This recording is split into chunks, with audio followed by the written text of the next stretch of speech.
esse mesmo tempo que fez da Igreja Católica uma das maiores instituições da história da humanidade, também fez surgir várias críticas a essa mesma instituição que perduraram por muito tempo. Tu sabia que a Igreja Católica era considerada a instituição mais poderosa da Idade Média? Pois é, diz que sim, né? E também era a religião católica que era mais aceita na Europa e boa parte do mundo também. Tá, agora me fala alguma coisa que eu ainda não saiba, né? Porque isso aqui eu já sei. A Igreja Católica vai perder um pouco do seu espaço porque outras religiões vão ser criadas na Europa. Quê? Esse momento histórico em que a Igreja começa a dividir as suas atenções religiosas com outras religiões que estão surgindo, baseadas no mesmo livro, que era a Bíblia, nós chamamos de Reforma Protestante ou reformas religiosas. Mas antes da gente entender o que foi esse movimento, quais que foram as suas causas e consequências, como que ele afeta a nossa vida até hoje, nós precisamos entender o que esse conceito quer dizer, reforma protestante. Reforma nada mais quer dizer do que reformar alguma coisa que já está pronta, ou seja, aprimorar, lapidar, melhorar alguma coisa. Protestante, como o próprio nome já diz, porque protesta contra alguma coisa, porque vai contra alguns princípios, porque vai contra algo. Para deixar bem claro, a Reforma Protestante em nenhum momento teve a intenção de acabar com a Igreja Católica e muito menos com a fé católica. Como o próprio nome desse momento histórico diz, o que esses reformadores queriam era reformar algumas coisas que eles achavam que estavam erradas dentro da Igreja Católica. Sabe quando você vai reformar uma parede da tua casa? Você não destrói ela por completo e começa a construir de novo, porque aí é uma reconstrução e não uma reforma.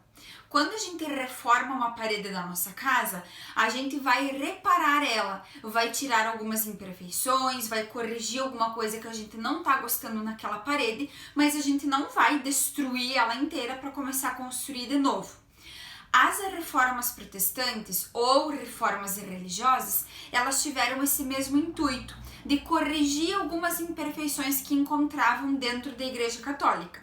Ou seja, o grande objetivo nunca foi de acabar com a Igreja e muito menos acabar com a fé católica. Mas no que a Igreja Católica estava errando tanto, sob o ponto de vista dessas pessoas, que ela precisava ser reformada? Vamos entender o contexto da época, os antecedentes dessas reformas religiosas. Primeiro, precisamos compreender que a Igreja Católica era uma poderosa instituição daquele período. Não só poder em questão de dinheiro ou questão religiosa de angariar o maior número de fiéis, mas também a Igreja Católica era uma das maiores detentoras de terras da Europa. Ou seja, nós podemos dizer em outras palavras que a Igreja Católica era uma poderosa senhora feudal. Além disso, todo o comércio que era realizado em cima das terras da Igreja Católica deveria ter uma porcentagem desses lucros indo para os cofres da Igreja, já que a Igreja entendia que aquela era uma propriedade dela, por isso todo o comércio que acontecia ali, uma pequena parte como um imposto deveria ir para os cofres católicos. Essas características aconteceram fortemente durante a Idade Média. Quando nós adentramos na Idade Moderna, que foi o período em que os estados eles começam a concentrar esse poder, a centralização do poder na mão de uma única figura, que era o rei, esses reis eles começam a ficar descontentes com o amplo poder que a Igreja Católica tem sobre boa parte das terras do seu país. Então, os reis começam a encontrar uma maneira de diminuir esse poder da igreja, já que era o rei que queria colocar regras, impostos, unificação de moeda e medida no território do país e não queriam que a igreja fizesse isso no seu lugar, já que dessa maneira, no entendimento dos monarcas, estaria tirando o poder que eles queriam concentrar nas suas mãos. Outro grupo que estava descontente com a quantidade de poder que a igreja acumulava eram os burgueses. Os burgueses vão começar a questionar a igreja porque a igreja criticava uma prática chamada prática da usura. A usura era quando os burgueses emprestavam dinheiro para alguma pessoa e cobravam algum juro por isso. Como hoje a gente vai no banco, pega o dinheiro do banco e o banco cobra um juro para a gente retornar esse dinheiro. Por exemplo, se a gente pegou R$100 emprestado do banco, na hora da gente devolver esse dinheiro para o banco, a gente vai pagar, num exemplo imaginário, R$102. Entretanto, o problema não era só esse. Os burgueses afirmavam que a Igreja Católica condenava essa prática da usura, mas ela mesma, na visão dos burgueses, fazia essa prática quando cobrava impostos desse comércio feito nas suas terras ou quando vendia relíquias religiosas. Além disso, os burgueses vão dizer que eles queriam colocar o preço que eles quisessem nos seus produtos. Lembra que os burgueses vão ser aqueles comerciantes, né? A igreja, por sua vez, condenava a ideia de colocar um preço abusivo em cima de um produto. E aí, mais um atrito de ideologias entre burgueses e igreja católica. Já temos aqui uma equação somando reis e burguesia contra algumas práticas da igreja católica. Além dessas críticas externas, algumas pessoas que estavam dentro da igreja, no interno da igreja, também criticavam algumas práticas dessa instituição. Algumas delas eram a prática da simonia. Essa prática consistia na venda de objetos religiosos por parte da igreja. As pessoas naquele período eram muito devotas. A gente sabe que boa parte da vida das pessoas durante a Idade Média e um bom período da Idade Moderna era explicada por meio da fé. Por isso, você comprar uma relíquia religiosa era algo muito valioso para essas pessoas. No ponto de vista delas, elas não estavam exatamente comprando uma relíquia, mas sim elas estavam ganhando um objeto religioso valoroso e acabavam dando uma oferta para a igreja em recompensa. Nessa prática da simonia, a igreja ela vendia objetos como, por exemplo, santos, pregos que teriam sido utilizados na cruz onde Jesus Cristo foi crucificado, pedacinhos da cruz em que Jesus teria sido crucificado, entre outros objetos considerados sagrados pelos católicos. Nós precisamos compreender aqui que esses fiéis, quando estão adquirindo esses objetos sagrados, para eles é algo muito importante. Então, eles geralmente doavam uma quantia em dinheiro para a igreja, não necessariamente porque a igreja estava cobrando altos valores por isso, mas as pessoas mesmo doavam esse dinheiro em prol da igreja, já que para eles a igreja teria algum custo ali para cuidar dessas relíquias, para manter a igreja, como despesas que a igreja teria o tempo todo. Para os críticos da igreja, a igreja estava abusando dos fiéis e por isso esses fiéis teriam que dar esse dinheiro em troca, em recompensa por essas relíquias religiosas. O conflito de ideias aqui vai ser intenso. A igreja vai estar defendendo a ideia de que as pessoas, os fiéis, só querem uma relíquia religiosa em casa. E também, esses fiéis só querem doar um pouquinho do seu dinheiro para a igreja. Por outro lado, os críticos da igreja católica, os protestantes, eles vão dizer que a igreja abusava desses fiéis e abusava da fé dessas pessoas, que mesmo muitas famílias sem ter muita coisa, acabavam doando o pouco que tinham. Algumas pessoas que faziam parte do clero aqui no período das reformas religiosas começaram a vender cargos eclesiásticos. Ou seja, por mais que a pessoa não tivesse feito o curso para se tornar um membro do clero, aquele cargo ele era vendido ou trocado por alguma outra coisa, trocado por um objeto, trocado por dinheiro, para que aquela pessoa pudesse fazer parte do clero. Essa prática também era chamada de simonia e também era um alvo de muitas críticas pelos reformadores. Os protestantes também vão discordar de uma prática chamada indulgências. Nessa prática, os fiéis iam até a sua igreja católica mais próxima da sua casa e ganhavam um documento dizendo naquele documento que elas tinham todos os seus pecados redimidos, ou seja, perdoados. Isso significava muito para as pessoas naquele período, especialmente porque a fé estava à flor da pele. Para a população católica, você não poderia ter nenhum pecado quando morresse, assim a sua ida para o paraíso ou para o céu era facilitada. As pessoas viviam buscando um caminho para chegar até o paraíso.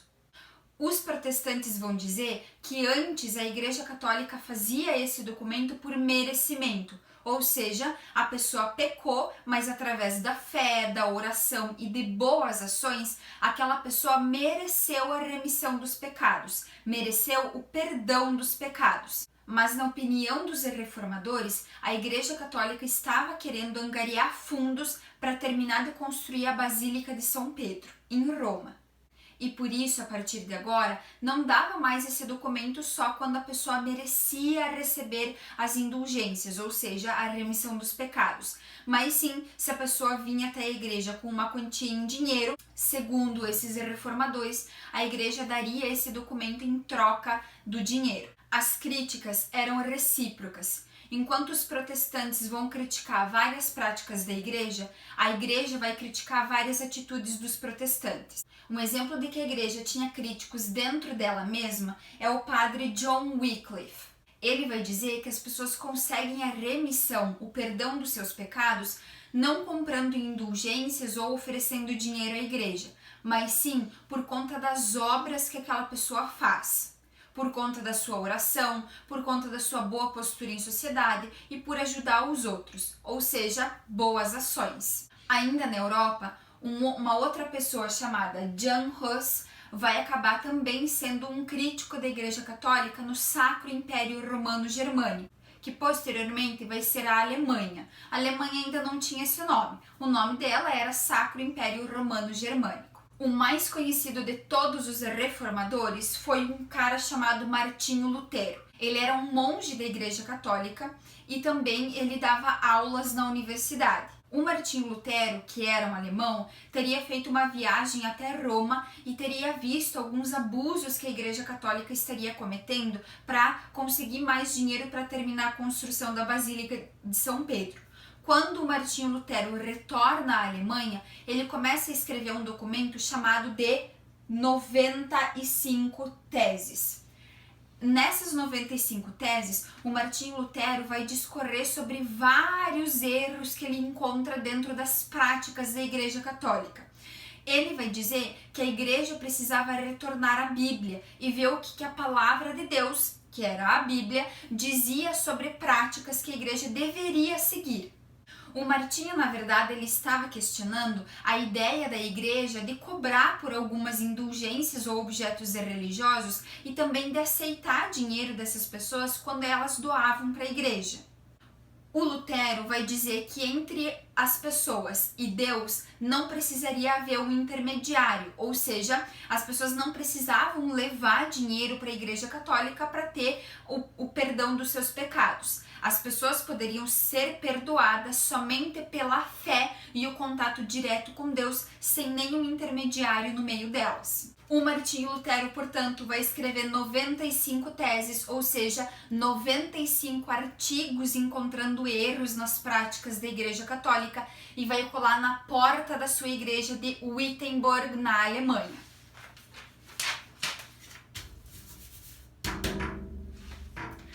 A partir desse momento, o Martinho Lutero vai começar a perceber uma aglomeração em frente à igreja e ele vai ver que muitas pessoas apoiavam as suas ideias críticas contra a igreja. O Papa, chamado Papa Leão X, vai pedir para que o Lutero se retrate e para que ele negue todas essas coisas que ele teria escrito nessas 95 teses. O Martinho Lutero, então, vai responder ao Papa que, a partir do momento que eles encontrassem os erros dele, do Martinho Lutero, na Bíblia, ele iria para Roma e iria se retratar assim. Entretanto, o Martinho Lutero sabia que ele tinha a Bíblia a seu favor, já que ele tinha baseado os seus pensamentos exatamente nas interpretações bíblicas. Por isso, ele acusava a igreja de interpretar mal a Bíblia e utilizar a palavra de Deus para conseguir fundos para a Igreja Católica. A partir do momento em que o Lutero colou as 95 teses na porta da igreja de Wittenberg e não aceitou o pedido do Papa de recusar tudo aquilo que ele tinha escrito, o Papa Leão X resolveu excomungar o Martinho Lutero no ano de 1521, ou seja, 4 anos depois desse episódio. Quando a igreja excomunga alguém, especialmente aqui o Papa excomunga alguém, ele está tirando o direito daquele fiel de participar dos cultos religiosos católicos. Depois de excomungado, o Martinho Lutero acabou vivendo escondido e a partir daí ele começa todo um processo de elaboração da doutrina para a criação de uma nova religião baseada nos princípios da Igreja Católica. Mais do que isso, o Martinho Lutero vai traduzir a Bíblia para o alemão, já que até então a Bíblia ela era praticamente inacessível ao povo porque tinha uma linguagem diferente, ou grego ou latim. A partir do momento em que o Martinho Lutero traduz a Bíblia para o alemão, que era a língua da Alemanha, as pessoas comuns da sociedade que saibam ler e escrever começam a ter acesso a esse livro e elas mesmas podem ler e interpretar a Bíblia, sem precisar da ajuda, do auxílio ou da interpretação de um padre para isso. Anota aí algumas das principais características do luteranismo. Algumas das principais características do luteranismo foram a ideia de que a salvação ela vinha por meio da fé e não por meio das doações que as pessoas faziam à igreja. Além disso, o Lutero defendia que as pessoas podiam fazer livre interpretação da Bíblia, ou seja, ler e interpretar. O Lutero também não concordava com a veneração de imagens de santos. Por isso, na sua religião não havia aquele ritual de reverenciar as imagens. Outro ponto foi a substituição do latim nas missas para o alemão. Até então, as missas da Igreja Católica eram rezadas em latim, língua que o povo não entendia. O Lutero acreditava que o povo precisava saber o que estava sendo rezado e não só repetir as partes decoradas.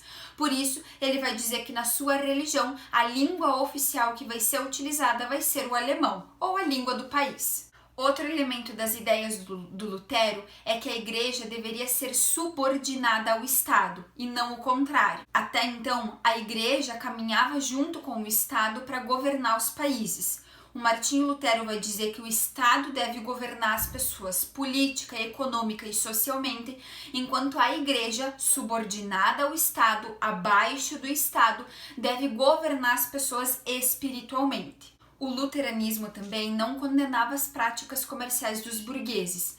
Isso fez com que as ideias do Lutero também tivessem apoio dessa classe social tão importante na Europa naquele período. Além dos burgueses, vários outros grupos de pessoas começaram a seguir as ideias do Lutero, especialmente alguns reis e príncipes, o que acabou dando mais divulgação ainda a essas ideias luteranas.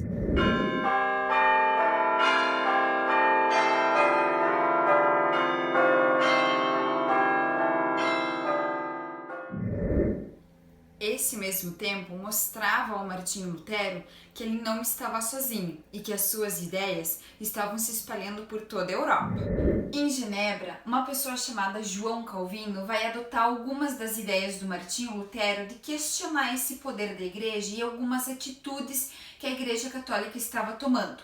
A partir disso, o João Calvino vai organizar também outra doutrina religiosa.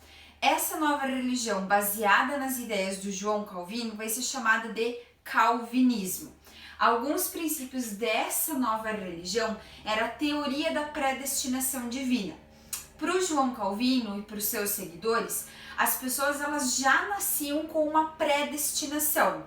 Para o calvinismo, um sinal que Deus estaria mandando para as pessoas, se elas seriam salvas ou não, seria a prosperidade econômica e o trabalho. Na atualidade, um grupo de historiadores vê a religião que o João Calvino começou a fundar em Genebra como uma doutrina que impulsionava o capitalismo, que influenciava as pessoas a buscarem um trabalho que lhe desse bastante dinheiro. Essa prática para a Igreja Católica era uma prática condenada, a busca por lucros o tempo todo, a busca por dinheiro excessivo. Para os calvinistas, a ideia de que você tivesse um bom trabalho e fosse muito bem economicamente estruturado seria um sinal de que Deus estaria te salvando. A ligação das ideias do João Calvino de predestinação divina ligada a trabalho e dinheiro não era basicamente uma coincidência, já que muitas pessoas que adotaram essa como religião oficial eram pessoas que tinham realmente uma prosperidade econômica muito grande. Aquelas pessoas que eram mais pobres eram influenciadas a buscar essa prosperidade, fazendo aquela grande roda do capitalismo girar, a busca por lucros. As ideias do João Calvino também foram se espalhando em algumas partes da Europa, só que eles ganharam nomes diferentes em outros países. Por exemplo, nos Países Baixos eles foram chamados de presbiterianos. Na França, os calvinistas foram chamados de huguenotes. E na Inglaterra, os calvinistas foram chamados de puritanos. Nomenclaturas diferentes para se referir basicamente à mesma religião, que era o calvinismo. Além do Martinho Lutero e do João Calvino, um outro cara vai começar a pensar ideologia religiosa dentro do seu país e vai dar o que falar. Ele era o Henrique VIII. O Henrique VIII era um polêmico imperador inglês. O Henrique VIII se casou várias vezes porque tentava ter um filho homem com suas esposas e não conseguia. Para um imperador daquele período, não ter um filho homem para sucedê-lo no trono era algo muito mal visto. Por isso, o Henrique VIII buscava tanto ter esse filho homem. Em busca desse seu objetivo principal, o Henrique VIII não via barreiras e muito menos obstáculos ao seu caminho. Ele ia derrubando todos eles. Não importava se um desses obstáculos fosse a própria Igreja Católica. Que obstáculo, hein? Para a gente entender como que o Henrique VIII funda uma nova religião chamada Anglicanismo na Inglaterra, nós precisamos entender um pouquinho sobre a vida pessoal do Henrique VIII. Nesse momento, o Henrique VIII era casado com uma mulher chamada Catarina de Aragão. E a Catarina de Aragão era uma mulher muito religiosa, era uma católica fervorosa. A Catarina de Aragão era um pouco mais velha que o Henrique VIII e eles só tiveram uma filha menina. O Henrique VIII culpava a mulher por não ter lhe dado um filho homem. Então, o rei Henrique VIII vai pedir para a Igreja Católica, mais especificamente o Papa Clemente, para que assine a anulação do casamento entre Henrique VIII e Catarina de Aragão.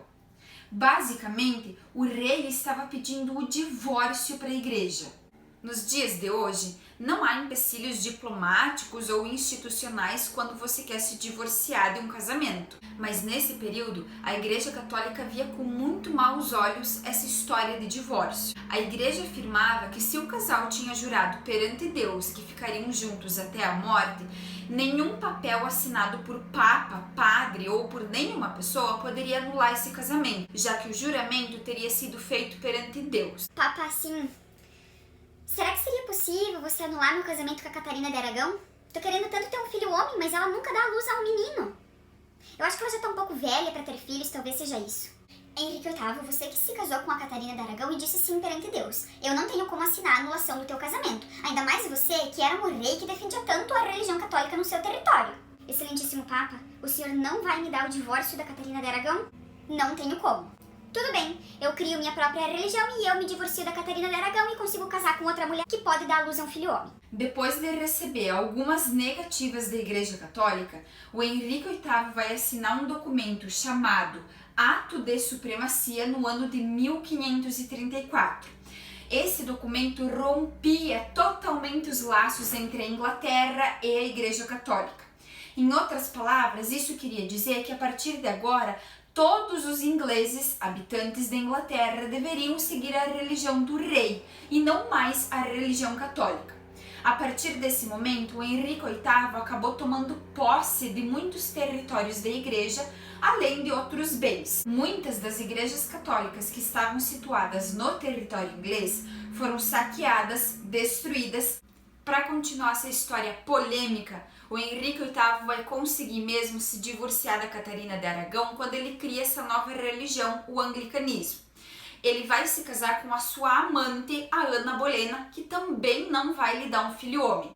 Para resumir essa longa história, o Henrique VIII vai se casar várias vezes e vai ter somente um filho homem. Quando o menino chega na idade para assumir o trono inglês no lugar do seu pai, ele acaba morrendo e o Henrique VIII de novo não tem um sucessor homem para o trono. Essa história parece até castigo, não parece? A partir do momento em que o Henrique VIII cria a religião anglicana, ele passa a ser chefe da religião e também do Estado. Ou seja, se até então a religião tinha um chefe que era o Papa e os países tinham outros chefes que eram os reis ou monarcas, a partir de agora o Henrique VIII vai concentrar esses dois poderes nas suas mãos. Por isso, costumava-se dizer que o Henrique VIII era um monarca todo-poderoso, porque tinha dois poderes concentrados nas suas mãos: poder de chefe de uma igreja e poder de Estado. Assim como outras religiões que foram criadas no período aqui da Reforma Protestante, a religião anglicana não tinha muitas diferenças da religião católica. As principais diferenças eram que a religião anglicana não tinha o culto a imagens de santos. Além disso, a Bíblia foi traduzida para o inglês, que era a língua que a população falava na Inglaterra. Diante de todas essas contestações, a Igreja Católica começou a se preparar para dar uma resposta a todas essas reformas religiosas que estavam acontecendo na Europa, já que a Igreja estava vendo que o seu poder e os seus fiéis estavam diminuindo. Então, a Igreja Católica vai lançar um movimento chamado Contra-Reforma Católica ou Reforma Católica. Essa Contra-Reforma Católica ela vai ter por base uma reunião que aconteceu na cidade de Trento no ano de 1545. Essa reunião ficou conhecida como Concílio de Trento. Nesse Concílio de Trento, a Igreja Católica, junto ali com o Papa, bispos e padres, vai reafirmar que a salvação das pessoas ela é baseada na fé e nas boas obras, nas boas atitudes que as pessoas têm ao longo das suas vidas. Outro ponto que foi debatido foi as indulgências aqui no Concílio de Trento, e a Igreja entrou no consenso de que colocaria fim a elas. Isso significava que a partir de agora, a Igreja não iria mais conceder aquele documento assinado por uma pessoa que fazia parte de um cargo eclesiástico, dizendo que o fiel teria os seus pecados redimidos se ele fizesse alguma doação para a Igreja, ou se quisesse fazer. Mais uma medida importante foi a criação de um tribunal chamado de Tribunal da Santa Inquisição. Esse tribunal nada mais era do que um grupo de pessoas que julgava atitudes que iam contra as ideias da Igreja Católica. Evidentemente, essas pessoas que protestavam contra algumas características e atitudes da Igreja entravam nesse grupo. E as pessoas que discordavam dos pensamentos e atitudes da Igreja Católica eram chamados de hereges. Por isso, a Igreja combatia as heresias, julgando essas pessoas no Tribunal da Santa Inquisição. Mais um ponto debatido no Concílio de Trento foi a lista de livros proibidos ou Index. Esse index nada mais era do que o nome de vários livros que os padres teriam em mãos, ou monges, que cuidavam das bibliotecas, teriam em mãos para que as pessoas comuns da sociedade não tivessem acesso, já que eram livros que iam contra as principais ideologias católicas. Livros como, por exemplo, de Galileu Galilei eram proibidos de saírem dessas bibliotecas para leitura de fiéis da Igreja Católica. Isso porque esses livros questionavam exatamente o que a Igreja defendia. Uma história famosa sobre essa lista de livros proibidos pela Igreja Católica é que essas pessoas que cuidavam dessas bibliotecas eram encarregadas de passar espécies de substâncias tóxicas nas bordas, nas orelhas das páginas. Por isso, cada vez que alguma pessoa fosse ler um livro da lista de livros proibidos pela Igreja Católica e fizesse um ato que geralmente a gente faz quando está lendo um livro, de molhar o dedo na boca para virar a página, ela seria contaminada por essa substância tóxica e por isso sofreria alguma consequência de saúde a partir da leitura daquele livro proibido. A partir dessa reunião de 1545, também foi criada a Companhia de Jesus. Essa companhia estava encarregada de espalhar a fé cristã a partir do ensino. Um exemplo da Companhia de Jesus aqui no Brasil é que quando os portugueses vêm para o nosso território e começam a fazer a catequização desses indígenas, eles estão conquistando fiéis para a Igreja Católica e o trabalho que é feito para atingir esse objetivo é pela Companhia de Jesus. Esses padres que faziam parte desse grupo aqui, eles catequizavam esses indígenas numa espécie de ensino religioso, ensinando essas pessoas a serem católicas. A Companhia de Jesus não esteve só no Brasil, mas ela esteve em vários territórios do continente americano e de outros continentes. O objetivo principal da Igreja Católica em criar esse grupo de padres que viajavam pelo mundo para tentar catequizar pessoas era justamente para aumentar o número de fiéis que eles haviam perdido durante a Reforma Protestante e também para reafirmar os dogmas da Igreja Católica. Ou seja, reafirmar as ideias, os pensamentos, a espiritualidade da Igreja Católica.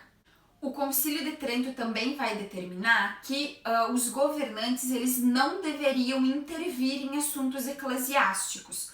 Ou seja, os assuntos que fizessem parte da Igreja eram assuntos católicos e somente membros do clero teriam a ver com aquilo. Governantes como reis, príncipes, monarcas não deveriam intervir nesses assuntos. A tradução da Bíblia também foi liberada pelo Concílio de Trento e eles dizem que a tradução da Bíblia, a única que era aceita, era a tradução feita pela própria Igreja Católica. Basicamente, as diferenças entre essas religiões todas, catolicismo, luteranismo, calvinismo e anglicanismo, não eram tão grandes assim. E isso acaba comprovando o objetivo inicial das reformas protestantes de que não era acabar com a religião católica e tampouco acabar com a Igreja Católica, mas sim reformar pequenas ideologias da Igreja que essas pessoas consideravam que não estavam tão adequadas assim. Se até então a Igreja Católica fazia parte de uma espécie de monopólio religioso em toda a Europa, a partir de agora ela acaba perdendo um pouco do seu espaço para essas outras religiões que têm base na mesma Bíblia que ela usa. E aí, percebeu como a Reforma Protestante está mais presente nas nossas vidas do que a gente imagina? Não importa se você tem religião ou não tem. Isso acontece porque tudo na história está conectado.